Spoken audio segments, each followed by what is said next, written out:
Jacob deGrom is a Texas Ranger. What does that mean for the Texas Rangers and the New York Mets? This is a crossover episode with Ryan Finkelstein, host of Locked On Mets.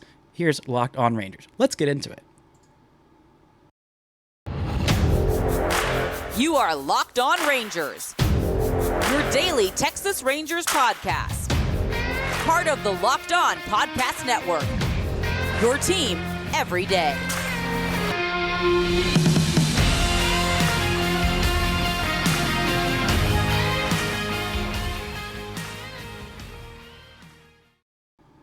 You are locked onto the Texas Rangers and the New York Mets. I'm Bryce Paddock, a cripplingly addicted Texas Ranger fan since 2010, founder and host for all 4 seasons of this Locked On Texas Rangers podcast, joined today by a New York man, Ryan Finkelstein, host of Locked On Mets. How are you doing today, Ryan? Doing good. I guess we got 2 OG hosts, only ones to host our respective Locked On shows. Proud of that. Yeah, I mean, we were the founders, the main men. We have stuck it out and seen vastly different kinds of teams during our tenure. My team has been, scrappy fun, then bad, then utterly terrible, then worse, better than they looked, but still bad. And yours has been, mostly good, and then really good last year. And then I had 2 bad years mixed in, 2019, 2020. 2019 was a fun year, but 2020 was pretty awful. And 2021, terrible collapse. So this is me as high as I've been as a Locked On Mets host, coming off a 101 win season with a team that still looks like they're going to contend next year, even though I'm still broken about the guy we're going to discuss today. Yeah, this worked out really well for both sides. I have had a lot of range of emotions about Jacob deGrom and the way people have been viewing it and things like that. But the way it ends up for both of these teams, for the Texas Rangers perspective, it's like a trade, except instead of trading away your own prospects, you trade away the best starting pitcher from your most hated rival to a team very far away that you don't have to play or worry about. And it also makes their fan base less toxic and less coming after you for stealing their large adult son, who is, when healthy, probably the best pitcher on the planet. I feel like this is honestly the best that it could have worked out for the Texas Rangers. Yeah, no, I mean, they get the best pitcher on the market. That's what Jacob deGrom is. And look, when we look at it from a Mets perspective, I think that they did what was right for them. I think it was clear throughout this process that they weren't going to commit years to Jacob deGrom. I think that things could have been different had they committed years and kind of showed that willingness, but they weren't going to do that. They are thinking about the future, and they are looking at a short window to spend an insane amount of money, which is why they have Max Scherzer and Justin Verlander making $86 million next year, but with the thought of clearing up the books and being a little more sustainable in the future. So they didn't want to give years. The Rangers did, and the Rangers needed a guy like Jacob deGrom to lead that rotation. And look, if Jacob deGrom is healthy, the Rangers should be a playoff team next year, and then they would have this Bulldog who's going to be great in October that can give you that World Series. That's the one thing that hurts for me, is thinking about a playoff rotation that doesn't include deGrom. That's where I don't like this, but I think for both sides, it makes a ton of sense. Yeah, it really does. And I was just before we were recording this, I had to turn it off because I can't be watching smut while I am recording. But I was watching his playoff start against the Padres, the one game that the Mets did win. And I mean, deGrom was one of those guys who, I mean, even if you're like a casual baseball fan, if you're not like a Mets fan and you're just like, okay, I want to like you have MLB TV and you're like, all right, Jacob deGrom's on the mound. Like, I'm going to flip on. I'm going to see what he's doing. And just watching him in that playoff start, just like do what he did. There was one pitch against Juan Soto. It was 101 miles an hour up and in the first at bat, and made Juan freaking Soto, the most plate disciplined, the most, well balanced at the plate guy, swing out of his shoes and fall over at a pitch in his happy zone, a fastball right where he likes it, up and in the zone. And he just swung through his shoes and looked like an absolute fool. Like that is the stuff. He is the type of pitcher where, if you're creating a player on MLB The Show, you say, you get to a guy if you created exactly him, you think, you know what, this guy's too good. Like I'm really just like playing God here. Like there's no way anyone could actually be like this. It's gonna be way too easy for me to just throw a perfect game every freaking time out, win 100,000 Cy Youngs. Like it's just unfair. But he's a real person. Like, Yeah. I No, can't what's believe it. insane?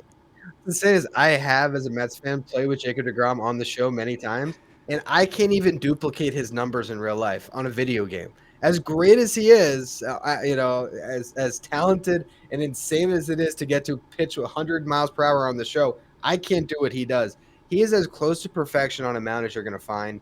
The mechanics are just flawless, and that's where, everyone kind of wonders about the injuries and what's happening here. That's the thing that I would lean on to say, look, he hasn't had the injury that would paint towards future injuries. It's just been a year and a half of nagging stuff that has just kept them off the mound. And I don't see why he can't figure it out with the mechanics that he has to pitch well into his 30s and be great the whole time. He is, when he's right and when he's out there, there's not a better show on a big league mound, and that's what made it so hard for some Mets fans. I think there's others that are so focused on recency bias that they were okay with it, but for fans like me that remember him coming up as a rookie in 2014 and seeing this guy's entire career, it's gut-wrenching not to watch him pitch in a Mets uniform anymore, but I will continue to root for him even with the Rangers. Yeah, and the recency bias, it just feels like is overwhelming. I know you talked a little bit about it on your show, is that he was one of the healthiest pitchers from the time he came up in 2014 until that 2020 season. A lot of people were throwing the 3 year sample size. Oh, in 2020, he only pitched 60 innings. Yeah, idiots. It was a shortened season. There were 60 games. Nobody pitched 100 innings. And this year, the last 2 years, it's been 2 injuries. It's been 2. Not like the same thing. There's been a shoulder and an elbow injury. And, earlier in his career, the only time he pitched under 190 innings in a full season besides his rookie year when he came up late was a bicep injury. And, that's really it. And that's incredible. And I will also say a bicep injury after going out rookie year, big innings jump. I mean, he had he built up after his first Tommy John, or his only Tommy John, excuse me. But then 2015, you have 190 innings plus however many he threw in the playoffs. They had, I think, 4 playoff starts. So it was after a long season in 2015 and then going back out and being great in 2016 that, yeah, he broke down in September that year. Other than that, yeah, from rookie year through 2020, there was really no injuries to speak of. Which is just absolutely incredible for a guy who's just been that good, that consistent. And, looking back, I think it might have been some voter fatigue that kept him from winning a 3rd straight Cy Young, because he was absolutely Cy Young caliber in that 2020 season. Coming up, we're going to get into what these teams are doing to pivot after the Jacob deGrom signing and a couple of free agents these two guys have in common. But first, this episode is brought to you by BetOnline. BetOnline.net is your number one source for sports betting info, stats, news, and analysis. Get the latest odds and trends for every professional and amateur league out there, from football to basketball to soccer and esports. We have got it all at BetOnline.net. A lot of soccer games that have been going on. I was actually really bummed this morning when I found out there were no World Cup games. They're going to wait until Friday. Do you have any betting interest if you were taking a bet on one of the remaining World Cup teams? Do you follow soccer much? I don't. I believe it's football around the world, though. I do know that. It has gone back to being called football after the U.S. were eliminated. In my own little bracket with my friends, I have Brazil, who are the favorites. If you're wanting to go bet on one of the favorites, it's there. They've also got basketball. If you're a New York, I was about to say Mets fan, Nets fan, Knicks fan, whatever the pairing of New York sports teams you are, or Mavs fan, whatever your betting fix is, head to the website today or use your mobile device to learn more, because BetOnline, it's where the game starts. Now, there are a couple of free agents at probably near the top of these two teams' list. I don't know if either of these teams are done. I think the Rangers definitely have to add, or should add, a bat. I don't think they necessarily have to. I would more prefer, yes, another starting pitcher, a 3rd starting pitcher. But the 2 guys that I want to talk about here are two lefties, one an outfielder, one a pitcher. Let's start with Carlos Rodon, the best guy on the market. There were 3 aces on the market. Rangers got 1, Mets got 1, and it seems like they're both still having talks about Carlos Rodon. How, after the Jose Quintana signing, how in do you think the Mets still are on Rodon? Are they out, or is their rotation set? Or are they still looking, since they do have this short window, is Rodon a realistic target anymore? No, I think that if they do sign another starter, it's going to be Kodai Senga. I think that's where they're at. Billy Epler is, of course, the GM that landed Shohei Ohtani. So some experience in international free agency landing these guys. And it seems like that Senga market is developing slowly. And so what the Mets did today by getting Quintana is they just solidified their rotation. They put themselves in a position to negotiate with some strength that, look, if Kodai Senga is still out there and has some interest in the Mets, they don't have to say, look, we got to overpay to get you, because they can roll into next season with Verlander, Scherzer, Quintana, Carlos Carrasco, and David Peterson and feel pretty good about their starting rotation. I think Rodon is going to get too many years at too high of a dollar for the Mets. I imagine he's going to get at least 30 million per season. And I would think at this point, I don't even imagine 6 years is out of the question for Carlos Rodon, who's what, 30, 31 at this 30. point? 30. So, yeah, I think that, Rodon's market is probably looking more towards, you can see the Giants getting back in on him. The Rangers might still be in. The Yankees, I think, are squarely in on Rodon. The Mets, like I said, I think it's Kodai Senga at this point or bust. Yeah, and funny you mentioned that. I should have put Senga in there because he is, one of those other guys who it seems like his stuff is pretty top tier, and I think the Rangers would definitely like to get him. You mentioned Shohei Ohtani and Billy Epler. I didn't realize I kind of didn't make that connection. There was the Shohei Ohtani connection where the Rangers were probably second on Shohei Yeah. Ohtani. It was very disappointing, and even more disappointing in hindsight with how good he's been. But I definitely think the Rangers should be in on Kodai Senga. But it seems like reports if he wants to go to a winner, win immediately. And while I think the Rangers could be in contention and a pretty good team next year, it feels like the Mets would be more of a sure bet. But I still wouldn't rule anything out. But there's another lefty, a lefty hitter who was on the New York Metropolitans this year, in Brandon Nimmo. With this, signing of Max Scherzer, Justin Verlander. Do you think that there's still some money left over for Brandon Nimmo? Because I thought, Mets are probably going to get one of those top guys if they bring back deGrom or one of those three. But is there still money left over for Brandon Nimmo? And how big a priority do you think he is for the Mets right now? Personally, I'd say he's their top priority. But I have been operating this entire offseason with the belief that he would sign elsewhere, because it just seems like the market for Brandon Nimmo is a little bit crazy right now. Like every team feels like in some way they've been connected to Nimmo at some point this offseason, that they want an outfielder. So I would hope they could get Nimmo back. I think if they're going to give out one more big contract, if it's Kodai Senga or Brandon Nimmo, I would go all in on Nimmo to solidify that outfield in the lineup, because without him, it's going to be hard to replace him. They can slide Starling Marte back into center field and try to get a corner outfielder. They apparently have interest in Andrew Benintendi and Michael Conforto coming back. Neither of those moves to me feel as good as Brandon Nimmo back in the Mets outfield. I think I'd be okay with Michael Conforto because the fan in me would like to see him come back. I think he's a good, low risk gamble where, he could return to form and be the guy that can hit 30 home runs in a season. But Nimmo's market is going to be interesting. He was out there for the winter meetings, which makes you think that he wanted to get a deal done. So we'll see if that ends up happening over the next few hours that we have left here at the winter meetings. Yeah, I'm definitely looking forward to a deal for one of those two guys getting done, and not having another deal that matriculates in on Friday night when I'm working and can't get a podcast up immediately, because I'm seeing that y'all want some stuff immediately, and so I'm trying to do my best to keep up with all of that. But there's definitely a market there. I think.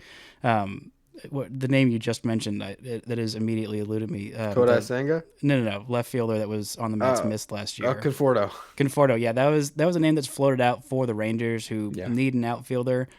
Nimmo, I like, and I think if he came to the Rangers, I don't think he's their top priority, and so I think while at the beginning of the season, or the beginning of the off season, I should say, before the deGrom money and before the Heaney money, I thought, yeah, there's definitely a chance the Rangers get in on there and put him in left field, because the Rangers have probably the best, I think, defensive center fielder in all of baseball in Leody Taveras. And if you can put Nimmo, who is, would you say Gold Glove caliber in center, or at least above average, right? Yeah, I don't know if I'd quite say gold glove caliber, but he has gone from a guy that was maybe even a below average corner outfielder to an above average center fielder the last 2 years. He's definitely good out there. I think he's probably got like three more good years in center field left. and then eventually he'll be a left fielder at the end of that contract, I would think. Yeah, and for the Rangers, they have the guy who I just mentioned, Lodi Taveras. Their top prospect is a center fielder who might end up coming up and kind of has a pretty similar profile to Brandon Nimmo. So maybe the Rangers wouldn't be like, all right, we need to go spend money on current Brandon Nimmo and then have future Brandon Nimmo come up. But I think Conforto is a guy who makes a lot of sense. But I think him going back to the Mets is something that might end up happening. I have no idea what the range of deals is going to be for him. I think Spotrac had like $20 million average annual value as his like market value. And I'm like, that feels like a lot for a guy coming off, missing a year, having a shoulder injury. And the last year that he played had probably the worst year of his career, right? Well, yeah, so here's the thing, though. Bellinger got 17 and a half, and you look at the year that Conforto had, even his work. Bellinger also won an MVP and is Granted, younger and I plays center understand. field. I understand that, but my point is, Michael Conforto, his last season, it was his worst year ever, but he still had a 106 WRC plus. He's still graded as an above average hitter, and he definitely came on down the stretch where, like the last 2 months of the season, I think he was the guy that he had been. So I'm not saying that he should get exactly what Bellinger got. I think more than that would be crazy, but could Conforto get 15 million for next season? I think that's absolutely a possibility because, especially in this market, Haniger's gone now, Bellinger's gone. When Nimmo signs, I mean, name me the other starting outfielder even on the market. I mean, you have Michael Brantley, but he's more of a DH, I think, at this point. Benintendi really is. Oh yeah, well Benintendi, obviously, yeah. I forgot Benintendi, but yeah, it's Benintendi and but outside Conforto. of that, it's them and Gallo. my large adult son Joseph Nicholas Gallo, who is just needs to come home. Honestly, like if the Rangers did nothing besides sign Joey Gallo, like rationally, I would be like, wow, y'all screwed up real bad. But like in my heart, I'd be like, I don't care about anything else. Joey's back. Joey's back. It's the Paul Rudd gif. We're in the same boat. Look at us. I'm pining for Conforto. You're pining for Gallo, and they're both probably terrible next year. But hey, hey, no, they're both going to be great. Don't you say that? You got to keep the faith, man. Keep the faith. That's right. I mean, the shift is 30 banned. home runs apiece. 30 home runs apiece. The shift is banned. They're both lefty hitters, and I think all lefty hitters are going to take a huge, huge jump up. Outside of, ironically, Nathaniel Lowe, who was so good, not because I think he's bad, but because he was so good and so unlefty like in that nobody shifted against him. Like he was one of those very few lefties who are like, you can't really shift against this guy. Another team's tried, and he's like, I'll just bloop this the other way because I do that all the time. That's who I am. And I was like, okay. So I think Corey Seager's also due for another big season next year. But we'll see what that's like. I think you're right in Brandon Nimmo probably should be their top target. And I think the Rangers, if they are in on Senga, or if Senga, I should say, is still in on the Rangers, both of these teams are kind of in a similar position in that they're both poised to kind of like, hey, if this is what we got, and this is what we got, and we feel pretty good about it, but we would like to add more. We don't have to. And I think that's a really, really good position to be. And frankly, not a place where the Rangers have been in a long, long time, honestly. Yeah, no, I mean they're looking good right now. They're in a really tough division, as the Mets are as well. But I look at the Rangers right now, and this is something I'm probably going to do an article about at some point soon, but I think they have a chance to be next year's Phillies, where it's just a team where you're thinking, all right, on paper, there's still holes, and it doesn't entirely make sense that maybe they have to address a few things, but if they make the right couple moves at the deadline, they hang it in there until the deadline to be in that wild card mix, they can grab a wild card. If you get into the playoffs and you have Jacob deGrom and Andrew Heaney and maybe another guy, they're all firing at all cylinders in your rotation, and you got two superstars in your middle infield that can lead you offensively, you can go a long way. Yeah, and the Rangers have definitely seen that they were a team that were in the playoffs pretty much every year from 2010 to 2016, and since then it's been a lot of disappointment and heartbreak. I mean, Belter retired after, I believe, the 2017 or 18 season, and there haven't been a lot of resources paid out since then. I mean, the Rangers, like New York, obviously not quite as big a market, but they are a huge, huge market. And I think the Rangers' range, I mean, of where Rangers games are broadcast on TV is like 5 states. It's, all of Texas, Oklahoma, New Mexico, Arkansas, Louisiana too. Like it is everywhere. And I think that this fan base has largely checked out because ownership has not been willing to put forth those resources. And so last year, heading into the offseason, I mean, the entire second half, right after they trade Joey Gallo and they trade Cal Gibson and have one of the worst halves of baseball, I think the most miserable, unwatchable, just absolutely disgusting halves of baseball I hope to ever see from the Texas Rangers franchise. They were just flat out giddy. John Daniels and Chris Young were both like, "Oh no, yeah, this is bad, but there's all these top shortstops, and we're gonna get at least one of them. We're gonna get it. We're gonna get it." And I'm like, "Shut your mouths! Shut your darn mouths! You have not paid top dollar for anybody." And then they go out and get two of them, and it's like, okay, well, it's nice to see that turn around. But I'm also, speaking of teams that are not poor, I'm really glad to see the Mets not crying poor anymore. But I think that was one of the things that surprised me most in letting deGrom get away. Yes, it does seem like a bit of an overpay, but you have, the richest owner in baseball, a guy who is, I mean, the new highest bar of luxury tax among all luxury taxes is named basically the Cohen Zone. And he is a crazy Mets fan, a diehard Mets fan, and he wasn't willing to go overpay and do something stupid to keep deGrom. I think that's what surprised me the most. Did that surprise you at all? I think if you told me in 2020, when Steve Cohen took over the Mets, that Jacob deGrom would not be a Met by 2023, I would have been stunned because my thought would have been, yeah, this is a longtime Mets fan who'll do anything to keep these guys, and that's not something you have to worry about anymore. But then when they signed Max Scherzer last offseason, I thought, what does this mean about with deGrom? Because I knew he had the opt out, and I knew that Scherzer could fill his shoes. And then you play out the year the way it ended up going, and deGrom's not healthy. And then also, I think that Jacob deGrom maybe had some fatigue with being in New York, and I don't think that he necessarily went into this offseason saying, I'm definitely leaving.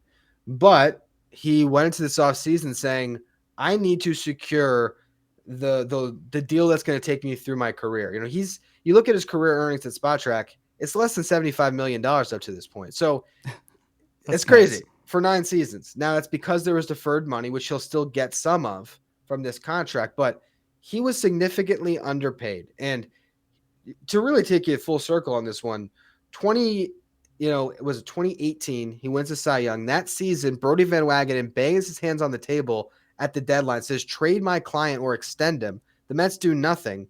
Then Brody Van Wagenen takes the relationship he had, trying to negotiate the contract, becomes the GM, and signs him to a ridiculous team-friendly deal. So you have that happen. This new owner comes in, and Jacob deGrom never really wanted to build a relationship with Steve Cohen. Meanwhile, Steve Cohen and Justin Verlander hit it off. So I think there was always Verlander lingering in the background, where the Mets, I think, kind of wanted Verlander instead of deGrom. They were willing to bring deGrom back, knowing that, he still was their guy. But because they had Verlander in their back pocket, they weren't really keen on going beyond 3 years. And look, that's the elephant in the room with this contract that everyone's discussed, that the Rangers were the one team that gave him the 5 years. And I think for them, absolutely worth it, because you talk about And that a 6-year option. And a 6-year. It's basically a 6-year deal, really. They're that one team because, look, you talk about that big TV, market they have. Every fifth day, a Rangers fan, when deGrom's healthy, should be watching. And then as they're watching, they can see, oh, look at this guy in center field. Look how great he is out there. I had no idea who Tavares was. Look at Corey Seager and Marcus Semien. And then you start to build, and it snowballs. So they needed a piece like deGrom. They want a guy that they can build everything around.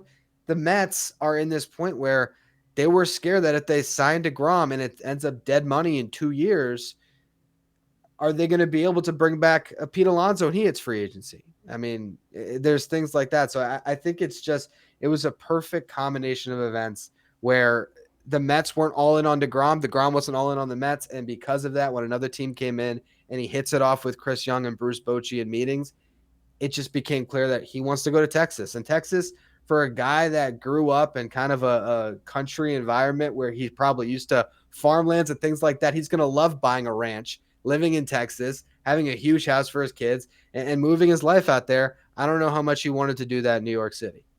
Yeah, and I think that's fair. I think also because the Rangers were the only team that gave him those 5 years, and definitely the only team that were going to be willing to give him that conditional sixth. Like, I don't know that like you can straight up say like a lot of Mets fans are like, oh, he hated New York, he hated No. the Mets, he hated everything. It's just like if he didn't give them a chance to match, which I think because of the initial offer, what was it? 3 years, I think it was 120 million. Yeah, and then later I saw 115, which Okay. I made a big deal on my show about the fact that that's 15 million less than Scherzer, Yeah, and I which think sends that a message. exactly. I think like he's like, okay, I'm as good as Scherzer. Like I've won multiple Cy Youngs, and I've done it all while I'm here. Also, you have underpaid the crap out of me for my entire career. So like, come on, let's make it happen. And I think it's really funny. It happens with every sports team in Texas. Honestly, like every time free agency happens, like, oh well, if they sign to Texas, there's no state income tax. Like that has never really been a decision. It happens a lot of time with the Mavericks of like, oh well, they signed this guy, and the Mavericks have been horrible in free agency. The Rangers honestly have not been super great in free agency either. I mean, in 2011 or heading into the 2011 season after 2010, they were trying to lock up Cliff Lee to a deal, and they couldn't get him. So, well, it ended up working out for them, but they punted and signed their second tier option in Adrian Beltre, and that ended up being okay for them. But for the most part, that's really the biggest fish since before Corey Seager. Like the Rangers hadn't done a really great job of landing those big fish, even when they were at the peak of their powers. I mean, they got Beltre, they got Yu Darvish, and outside of that, there weren't really a whole lot of big free agents that the Rangers signed. Shin-Soo was pretty good, and I think he gets overlooked a lot, but he wasn't anywhere near the stardom level of Jacob deGrom or Corey Seager, or really, I think even Marcus Semien. But there is one point I want to make about the Mets. This is just completely random and off topic and a little disrespectful to Francisco Lindor. But I got to say, there is a reason I don't like Francisco Lindor, not because he's not great and wonderful, because every time I see him, and this is no fault of his own, I think of Jurickson Profar. Because the player that Francisco Lindor is now is the player that Jurickson Profar was supposed to be. Like this exact guy, this gold glover, switch hitter, amazing offensive player, hitting bombs, just slinging it. And it just fills me with a white hot rage at the unfairness that the Rangers have been dealt in random one-off injuries. So no disrespect to Francisco Lindor, but I just needed to get that off my chest because I don't know, I've been keeping it inside for too long.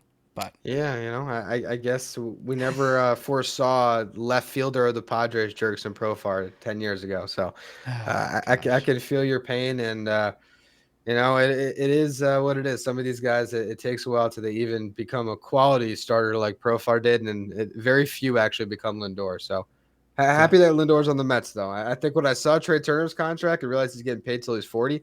It's like, I think people can look back at the Lindor contract probably in a year even. Great deal. It's a good deal, man. Wait till you see what Correa gets from the Giants when he gets all the Judge's money. You're like, yeah, you know what? Francisco Lindor, $34.1 million through his age 37 season. Not bad.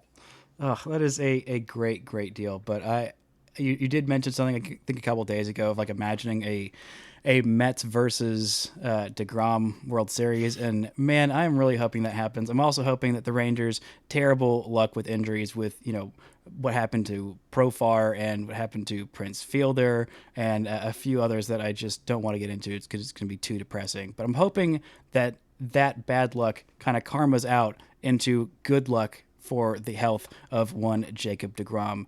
Texas Ranger great, future Hall of Famer. But Ryan, thank you so much for joining me. Where can the fine folks listening to Locked On Rangers find you and all of your work? So you can find me on Twitter at Finkelstein Ryan. You can find Locked On Mets wherever you get Locked On Rangers. You can find some of my writing over at justbaseball.com. Well, thanks y'all so much for listening and subscribing. For Locked On Mets fans, you can find me on Twitter at Bryce Paddock. You can find the show at Locked On Rangers. Yeah, the baseball one got there first before the hockey one. And subscribe on YouTube if you wanted to keep up with all of the great things that Jacob deGrom is doing in Texas. And I'll be sure to be checking out all the great things that Justin Verlander is doing in not a Houston Astros jersey this year. Ryan, thank you so much for joining me. Y'all, thank you so much for listening. And until next time, don't forget to enjoy baseball.